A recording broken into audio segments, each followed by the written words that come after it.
Hola Internet y bienvenidos al Viaje al Héroe, la serie donde recapitulamos, hablamos y opinamos de las historias de nuestros personajes favoritos. Soy Julián Groba Bilbao. Y yo Ezequiel Capelo Lalia.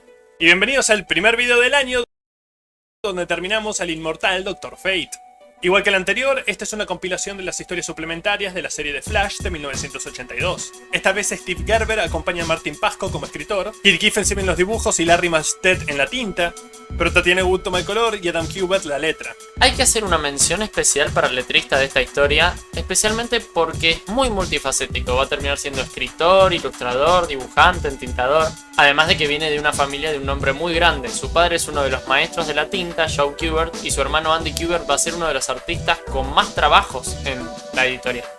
El cómic empieza con Kent Nelson observando el orbe de Naboo, que le muestra una serie de desastres que ocurrirán a lo largo del mundo. Cuando le pide que le muestre el origen de ese futuro para poder evitarlo, el orbe le muestra un campo de maíz en Iowa. ¿Quién diría que el choclo acabaría con el mundo? Una vez más, INSA no quiere que vaya, pero Kent describe el problema y eventualmente deja de oponerse. Para entonces, el Dr. Fate ya había tomado el control. Tal vez podemos mencionar que en esta escena INSA roza el egoísmo comparando desastres naturales con el precio del asado. Y una de las ventajas, tanto de que esto sea una historieta, como del diseño del traje del Dr. Fate, es que la última frase queda abierta a la interpretación. Puede ser simplemente la forma dramática en la que el Doctor habla, o, como INSA supone en la página siguiente, una amenaza. La falta de expresión en la máscara y el hecho de que no hay una voz para darle tono, permite al lector ver ambas posibilidades simultáneamente.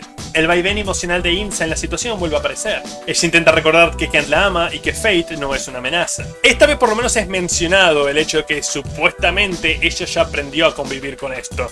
Esta vez el conflicto parece ser el sentimiento que la situación le produce en lugar de la situación en sí, pero es una línea que se vuelve muy borrosa al final del número.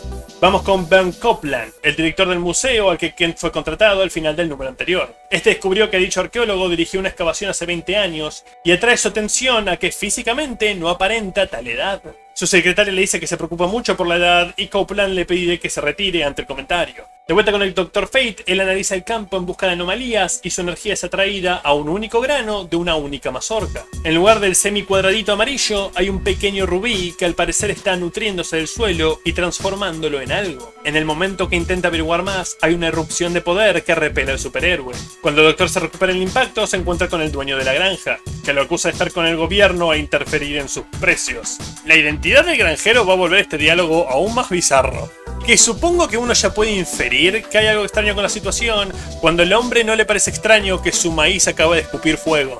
Fate lo petrifica temporalmente, sin la paciencia para lidiar con un simple mortal, pero nos damos cuenta que no es un simple mortal. Cuando el hombre continúa moviéndose y empieza a disparar un poder inconmensurable. El doctor intenta usar todos sus hechizos, pero son rechazados. Los protectores fracasan y los ofensivos no se activan. Cuando el ataque del granjero cesa, del sirviente del orden no queda nada. Vale la pena aclarar que literalmente le dispara todas estas cosas místicas por la escopeta, ni por las manos, ni por los ojos, no, por la escopeta. Agrega la bizarrez de la situación. De vuelta con INSA, ella llega a la conclusión de que realmente necesita volver a activarse, que estar sola en la torre con su diario y las salidas ocasionales no son suficientes y como por obra del destino, el teléfono suena. Bert Copeland llama para pedirle a Kent que dé una lección como acompañamiento de la exhibición. Ante la oportunidad, INSA se ofrece a hacerlo en su lugar. Ella también es doctora, no está fuera de lugar. De hecho, los artefactos que están exhibiendo los descubrieron los dos juntos. Y el director Copeland acepta inmediatamente, proponiendo un almuerzo para discutir los detalles. Ya sabíamos de su interés más allá del profesional por el final del número anterior, y me hubiera gustado que no sea así. La visual de él cancelando todas sus citas excepto la cena con INSA lleva la idea de manera más eficaz. De vuelta en Iowa, el granjero empieza a cambiar de forma, clamando que Naboo perdió su encuentro porque pasó demasiado tiempo entre humanos. El efecto de la humanidad en Naboo es algo que es parte de esta historia, pero realmente no es explorado. Pero siento que toda esta historia es la base, o por lo menos la inspiración, para las primeras series del Doctor Destino por J.M. DeMatteis. El primer capítulo termina con el Dr. Fate cayendo entre dimensiones, hacia planos que no obedecen las leyes físicas. O al menos eso es lo que creen. Son dos cuadros finales particularmente psicodélicos y es un estilo que se mantendrá durante casi todo el segundo capítulo, Dioses Renegados. Los cuadros de narración se funden con estas corrientes metafísicas, como si las leyes diferentes de esta otra dimensión incluyeran a la historieta en sí. Porque no son adorno, la narración indica que estas visuales son reales. En este mundo nada es real y la realidad es nada. Pero el problema principal es mucho más simple que todo esto. Acá no se puede respirar.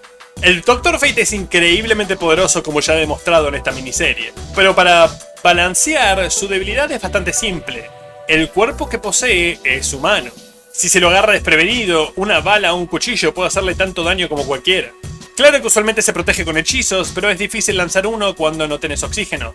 Tenemos nuestra mandatoria recapitulación a la que estamos acostumbrados, pero se nos da un poco más de información. La entidad que se hacía pasar por el granjero y el rubí en el maíz son dos entidades diferentes, que se describen como antiguos oponentes y desertores del multiverso. Lo interesante de esta recapitulación es que la impresión en particular es distinta. Hay un juego entre diferentes texturas y fuerza en los colores que le da un tono único.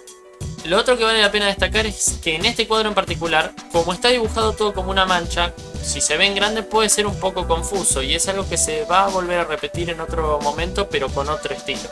Con su última exhalación, antes de caer inconsciente, Dr. Fate le pide ayuda al dios Marduk de Babilonia. No solo es apropiado porque Marduk gobernaba o a veces incluso controlaba la humanidad, sino que además era el padre del dios del cual Nabu recibe su homónimo. Fate aterriza en un mundo que se siente apacible, pero extraño, y una serpiente le explica el porqué. Todo este universo y lo que hay en él es pura decoración, formas que adopta el único ser que compone esta existencia, el señor del caos, Vandaemeon. Y de cuyo diseño las palabras tal vez se quedan un poco cortas, porque podríamos describirlo, pero básicamente estaríamos hablando de algo medio caótico, lo cual hace que el personaje tenga mucho sentido. Se puede parecer a un animal, tal vez a un armadillo, pero no hay mucha correlación de la cantidad de bocas y ojos que tiene o dónde están. Podemos destacar cosas importantes para la historia como que tiene dos brazos gigantes, es bípedo y tiene unas extremidades que parecen tener vida propia. Volvemos a la Tierra con Incey Copeland, el segundo inmediatamente haciendo sus movidas. Como ya mencionamos hace un par de páginas, Copeland sabe que hay algo raro con la edad de Kent y cómo se ve, pero no queda claro si también eso se extiende a Insa. Y como mencionó la secretaria, él tiene cierta inseguridad en cuanto a su edad, pero de una forma u otra es un personaje relativamente desagradable dado que está intentando meterse con una mujer casada sin su consentimiento. Además del pequeño detalle de que el hombre es muy intenso, yo sé que estas historias ahora no son de escribirse, pero literalmente se enamoró de una persona que no conoce al punto obsesivo. De vuelta a la pelea contra Vandaemeon, los hechizos de Kent no tienen efecto, porque él es un señor del orden, pero este es un universo compuesto en su totalidad por un señor del caos. Él intenta disparar con una mano y sale por la otra, la energía estalla y se dispersa. No es hasta que se frustra y lanza múltiples hechizos simultáneos que logra hacerle daño. En lugar de elegir un hechizo por una serie de pensamientos racionales esperando un efecto lógico, simplemente lanzó mierda al azar y funcionó porque es caos. La criatura es inconsistente con su propia naturaleza, no hay orden. Como dije al primer número de toda esta miniserie, las exploraciones de lo que es o no es orden y caos le dan a Fate sus momentos más interesantes. Mientras el doctor intenta escapar, Vandaemeon desprende su brazo del cuerpo y le arroja su ojo. El ojo se deforma para atrapar al doctor en su interior y luego usa su brazo autocercenado para golpearse a sí mismo en el ojo, por ende a Fate. Esta es ciertamente la pelea más bizarra que hemos tenido hasta ahora y es excelente. Sí, vale la pena hablar de que este último cuadro es al que me refería antes. No sé si es por la textura o por el color, pero hay que prestarle bastante atención para terminar de entender lo que está pasando. Fate vuelve a caer a la tierra en una lágrima de Vandaemeon y procede a hacer otro acto de contradicción, marcando al demonio del caos con un sello del orden, esperando que esto desestabilice la criatura el suficiente tiempo para volver a la tierra. Pero cuando intenta volver a la torre de Salem, su ancla no está presente, porque su ancla es Insa. Fate siempre tiene segundas intenciones. Incluso si él permite que Insa y Kent estén juntos porque sabe que sin ella el hombre nunca volverá a ponerse el casco de nuevo, la utiliza como baliza de seguridad para sus aventuras. Por eso es importante para Fate que se quede en la torre. Pero ahora está en el museo con Bern y empieza a caer por él. Pero es interesante porque no es solo, oh, él es encantador. Ella ve en él la vida que hubiera tenido con Kent sin Nabu, si les hubiera permitido envejecer y tener una vida normal. Esto lo vuelve un poquito más diferente que el cliché triángulo amoroso. No es porque es diferente a Kent, es porque se parece a él que ella se siente atraída. El capítulo termina con Vandaemeon recuperándose el ataque, tomando al doctor, mientras Insa y Bern se besan, dando paso al siguiente, Sangre en el Sol, donde el doctor continúa su búsqueda de la mujer mientras ella se da cuenta inmediatamente de lo que está haciendo. poniendo fin a esta tentación antes de que vaya más lejos. Yo sé que es difícil mostrar un museo desde afuera y que se reconozca, pero creo que valdría la pena contar más o menos la cantidad de veces entre todos los números que aparece el cartelito de Museo de Historia Natural de Boston, porque deben ser un montón. Cuando Fate la encuentra, siente su culpa por el momento de infidelidad, e inmediatamente se preocupa porque pone en peligro el estado de su huésped. Copeland intenta convencer a Ince a seguir adelante con su aventura, pero el hechizo de Fate hizo contacto con ella, dejándolo en un trance mientras los hilos arrastran al doctor a su posición. Cuando el portal entre dimensiones aparece bruscamente, Byrne es lanzado contra la pared y cae inconsciente. No voy a mentir, cuando lo leí por primera vez por la narración, pensé que el Dr. Fate había matado a Byrne para proteger la relación de Kent e Inza. No es así, vuelve a aparecer más adelante. Es uno de esos casos donde la narración hiperdramática de historias viejas le juega en contra. Ince le pregunta a su marido qué sucede. Kent de nuevo no dice nada más que de que ella ayudó a salvarle la vida, pero esta vez no basta. Ince le reprocha una vez más el hecho que se queda a oscuras en la torre, de todo el tiempo que pasa como Fate, pero cuando saca el tema de la confianza, Kent le regresa el asunto de Copeland. Por lo que ella lo abofetea. Inmediatamente se disculpa y admite que le debe una explicación, pero ella misma no entiende lo que siente. Por esto, Dios inventó la terapia y estos la necesitan urgentemente. Kent se toma un descanso, exhausto de la discusión que siguió inmediatamente a una pelea con un señor del caos, y tenemos la mandatoria recapitulación. Por lo menos estas recapitulaciones son visualmente diferentes la una de la otra e intentan meterlas en la historia en lugar de tener una página de entrada llena de flashbacks. Creo que es bastante acertado cómo se le ocurre poner estas recapitulaciones al guionista teniendo en cuenta que son forzadas. Creo que está bastante bien. Al despertar encuentra una carta de su esposa diciéndole que aún lo ama, pero necesita espacio. El drama comprimido en estos capítulos cortos y el hecho que esta es una compilación de historias diferentes realmente acentúan lo repetitivo de este conflicto. En 3 números Ince le reprochó de exactamente lo mismo y en 2 de ellos se fue. Afortunadamente no lo volveremos a ver más allá de esto. La próxima vez que veremos a los Kent su relación se habrá transformado, en más de una forma. Pero Kent no tiene tiempo de procesar sus sentimientos o pensamientos, puesto que es llamado por el orbe que le vuelve a mostrar el rubí en el maíz. Presiente que su pelea contra Banda Emeon fue planeada para que no esté a máxima fuerza en este momento, e incluso teoriza que tal vez todos los pensamientos, incluso los de Inza, fueron influenciados por una fuerza externa. Manipulación mental siempre es peligrosa de usar, porque puede generar buena tensión, confusión, drama, pero también puede terminar pareciendo tanto una excusa para que personajes actúen fuera de personaje y simultáneamente una solución fácil para el conflicto que en sí mismo forzó. Y esta para mí caería más en la segunda si volviera a ser mencionado más allá de este cuadro. Creo que la idea es mostrar la desesperación del Dr. Fate por no entender completamente la situación, más que una explicación en sí. Al salir de la torre, la gema que solía tener el tamaño de un grano de choclo, ahora cubre el cielo. La batalla que creyó que tomó lugar en otra dimensión resultó ser el interior de la gema, y cada hechizo y ataque que empleó ahí la volvía más fuerte. Él intenta romper la gema, pero la realidad misma se deforma a su alrededor para repeler el ataque y absorberlo. Mientras Fate se pregunta cómo funciona una construcción que puede blandir tanto caos como orden al mismo tiempo, el granjero de Iowa aparece. El hombre se rompe como si estuviera hecho de cristal y de su interior la verdadera forma aparece. Inar, un señor del orden como Naboo. Los antagonistas finales de esta miniserie son un señor del orden y caos trabajando juntos. Algo que es único de esta historia. Va a haber veces donde los señores del orden y caos van a tener un objetivo en común, pero en esas situaciones van a actuar más como una competencia en lugar de esta cooperación.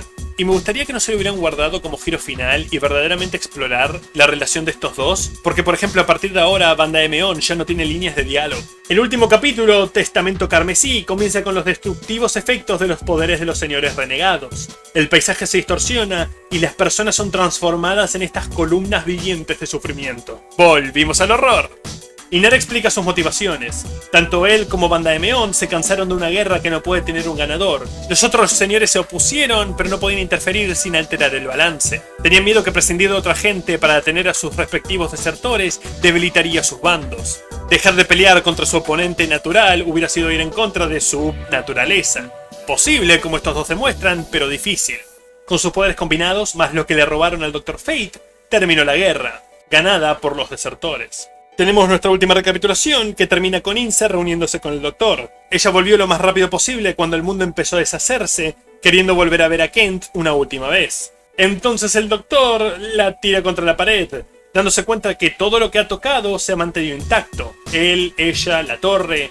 Ni orden solo, ni caos solo puede derrotar una alianza entre ambos. Pero sí algo que venga tanto del caos como del orden. La humanidad. Así que, en contra de su voluntad, la absorbe en su cuerpo. Kent, Inza y el Dr. Fate ahora son uno, y Dios se ve doloroso y brutal. El místico esperaba que esto acabara con la conciencia de Inza de la misma manera que sucede con Kent cuando toma el control, pero no fue así. Y de la misma manera que Inza ahora puede ver lo que Kent ve cuando se vuelve el Dr. Fate y Kent ven el dolor y tormento que le han provocado a la mujer. Nabu es orden, Inza es caos y Kent el punto medio, atrapado en el fuego cruzado. Todos siendo sostenidos, aunque a duras penas, por el casco. Ya mencionamos que este número es particularmente psicodélico y surrealista, pero quiero destacar la cantidad de juegos que hace con la capa, Giffen. Incluso a veces, además de estar medio enredada, la capa parece duplicarse, o por lo menos estar en dos partes. Pandemonium e Iner se disponen a rehacer el universo sin la necesidad del conflicto entre orden y caos, pero Dr. Fate se los opone una última vez, clamando a los impotentes, puesto que su poder y objetivos provienen y apuntan a lo que no son. Rompe las paredes de las gemas, los ata el uno al otro con esposas que literalmente son el símbolo masculino y femenino, unidos por el símbolo del infinito, y los expulsa de la realidad.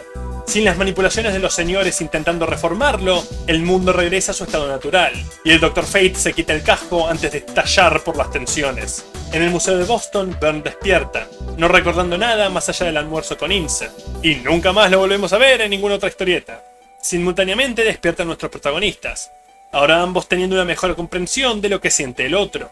Hubiera sido bueno no necesitar una literal fusión física para conseguir esta empatía, pero a caballo regalado. Admitiendo que ambos tienen problemas de confianza y lo que el otro tiene que pasar en este estilo de vida, acceden a empezar a trabajar en ello para mejorar su relación, dejando el casco del destino atrás en el suelo, la vela consumiéndose mostrando el paso del tiempo.